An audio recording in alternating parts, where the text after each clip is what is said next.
रूस यूक्रेन के बीच जारी जंग को 6 महीने से ज्यादा गुजर गए हैं, लेकिन ना तो जंग हार जीत के पायदान पर है, ना ही भविष्य में होने वाले किसी नतीजे की सीढ़ी पर। हालांकि इस जंग में जो अभी तक नजर आ रहा है वो ये कि यूक्रेन में बारूदी बारिश के बीच कभी रूस हावी होता है तो कभी यूक्रेन भारी पड़ जाता है, और यही हालात जंग को अंतर्राष्ट्रीय मंच पर एक अलग नजरिए से पेश कर रहे हैं। मुल्क यूक्रेन, संसाधन यूक्रेन के, लेकिन दुनिया से शिकायत कर रहा है रूस। दावा कर रहा है कि यूक्रेन विनाशकारी भविष्य के दरवाजे पर दस्तक दे रहा है। आप भी देखिए ये रिपोर्ट। न बारूद की बारिश धीमी हुई, न जंग की आग ठंडी पड़ी।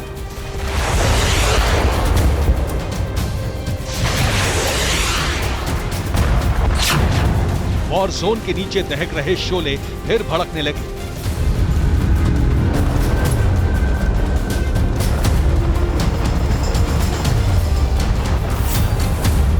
ये लगभग 80 एकड़ में सहजन के पत्तों को उगाते हैं। 100 ग्राम इन पत्तों के पाउडर को लगभग 600 से 800 तक के भाव में आराम से बेच देते हैं। आपको भी शुरू करना है तो अभी डाउनलोड कीजिए फ्रीडम ऐप को।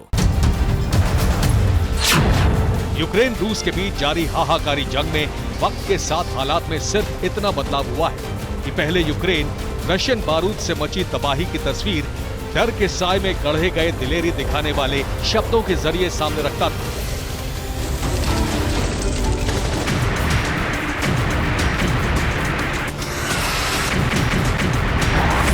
लेकिन अब अपने मंसूबों में नाकाम रूस यूक्रेन की तरफ से बढ़ रहे महाविनाश के खतरे को लेकर आगाह कर रहा है।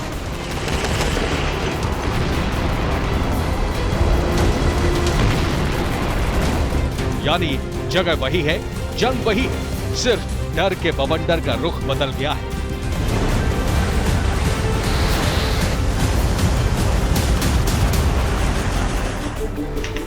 अगस्त 2022 डोनेस्क, यूक्रेन।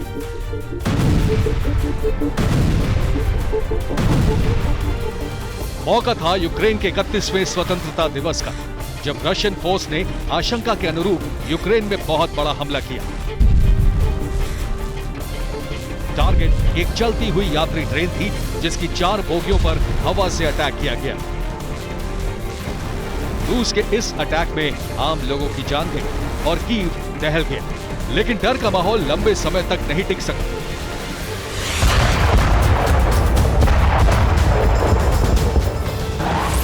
अब तक रूस को रोके रखने वाले यूक्रेन की फोर्स ने भी सबक सिखाने का पूरा ब्लूप्रिंट बना लिया। नतीजतन कुछ ऐसा हुआ जो यूक्रेन ने नहीं बताया, रूस ने छिपाया, लेकिन इस सीक्रेट अटैक को दबाकर नहीं रख सका। 28 अगस्त 2022 ज़ैपोरिज़िया, यूक्रेन।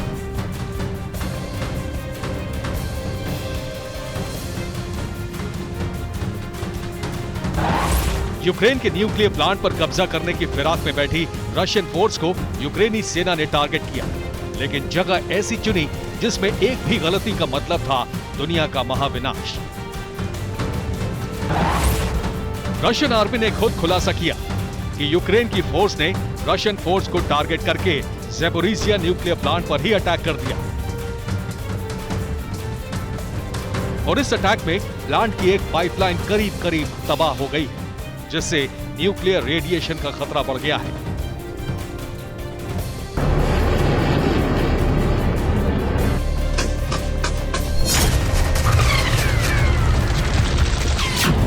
इस स्वीकारोक्ति से जाहिर होने वाला डर असामान्य है, लेकिन यही सच है।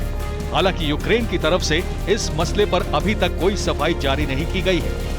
उल्टा यूक्रेन के राष्ट्रपति वोलोदिमीर ज़ेलेंस्की ने दावा किया है कि रूस की तरफ से जारी हमलों को देखते हुए यूक्रेन ने अपनी अगले स्तर की तैयारी शुरू कर दी है, जिसमें डोनेस्क क्षेत्र में बड़े पैमाने पर रक्षा उपकरण तैनात किए जा रहे हैं।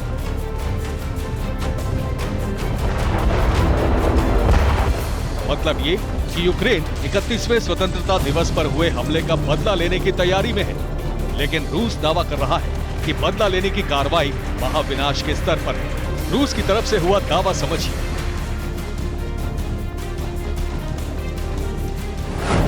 रूस के रक्षा मंत्रालय के मुताबिक यूक्रेनी फोर्स ने ज़ैपोरिज़िया न्यूक्लियर प्लांट पर मिसाइलें दागी हैं। रूसी रक्षा मंत्रालय ने 9 मिसाइलें दागने का दावा किया है। इन मिसाइलों में 3 मिसाइल ऐसे इलाके में गिरी जहां न्यूक्लियर फ्यूल जमा था। इसके अलावा इसी इलाके में रेडियो एक्टिव कचरा भी रखा गया था। अब सवाल ये उठता है कि आखिर यूक्रेन के परमाणु प्लांट में रशियन फोर्स क्या कर रही है। इससे पहले ही रूस की तरफ से इस जानकारी से जुड़ा एक स्पष्टीकरण भी जारी किया गया, जिसमें बताया गया कि युद्ध के बीच यूक्रेन के परमाणु संयंत्र की सुरक्षा जरूरी है। इसलिए रशिया के तकनीकी कर्मचारी इस प्लांट में तैनात हैं, जो निगरानी कर रहे हैं। इसके अलावा पाइपलाइन फटने की घटना पर सवाल उठने से पहले दावा कर दिया गया कि प्लांट में रेडिएशन का स्तर अभी तक सामान्य है। रूस की तरफ से ज़ैपोरिज़िया प्लांट को लेकर किए गए खुलासे से एक बात पूरी तरह साफ हो जाती है कि अब तक की जंग में रूस हावी रहा है, लेकिन अब रूस खुद इस मिथक को तोड़ रहा है। मॉस्को से बताने की कोशिश हो रही है कि यूक्रेन भी कड़ी टक्कर दे रहा है। साथ ही ये भी बता रहा है कि यूक्रेन को अमेरिका और यूरोपियन देशों से मदद मिल रही है।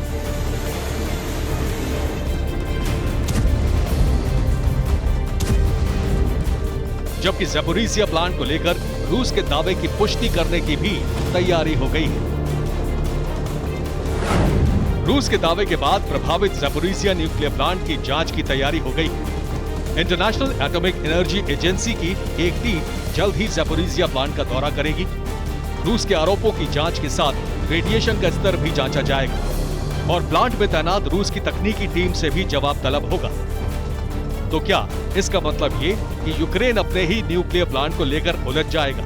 क्या यूक्रेन को अंतर्राष्ट्रीय बिरादरी में संकट का सामना करना पड़ेगा, या फिर ये रूस की जंगी मोर्चे पर कोई चाल है? जवाब भविष्य के गर्भ में है, लेकिन इतना तय है कि ज़ैपोरिज़िया प्लांट को लेकर रूस की रणनीति एक अलग ही स्तर पर है। ऐसा क्यों कहा जा रहा है, इसे तैयारी के नए चरण से समझ लीजिए। ज़ैपोरिज़िया रीजन में रूसी सेना ने बड़ी सैन्य कार्रवाई की है। रूस ने यूक्रेन के हेलीकॉप्टर रिपेयरिंग सेंटर को मिसाइल से तबाह कर दिया।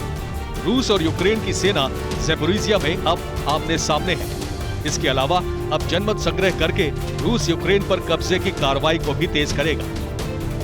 दावा यह भी है कि यूक्रेन के खिलाफ अपनी रणनीति के तहत रूस इस समय सैन्य भर्ती कार्यक्रम चला रहा है। यूक्रेन में तैनाती के लिए अभी तक कई स्वैच्छिक सैनिकों की भर्ती कर ली गई है, जिसे थर्ड आर्मी कॉर्प्स नाम दिया गया है।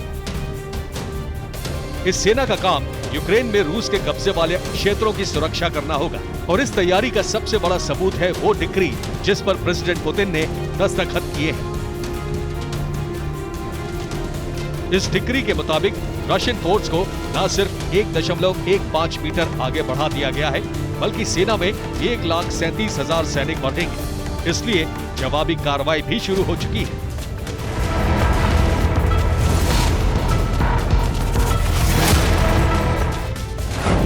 अमेरिका अब यूक्रेन को समुद्री मार्ग से हथियार भेजेगा। शिप के जरिए भारी तादाद में हथियार और बारूद भेजा जा सकेगा। इसके अलावा ब्रिटेन भी यूक्रेन को मदद बढ़ाएगा। हालांकि रूस की रणनीति के बीच ब्रिटेन का एक दावा चौंकाता है, और वो ये कि रूस सेना में जवानों की संख्या बढ़ाने के लिए अब जेल में बंद कैदियों की मदद ले रहा है। उन्हें सेना में भर्ती करके अपराध का पश्चाताप करने का विकल्प दे रहा है।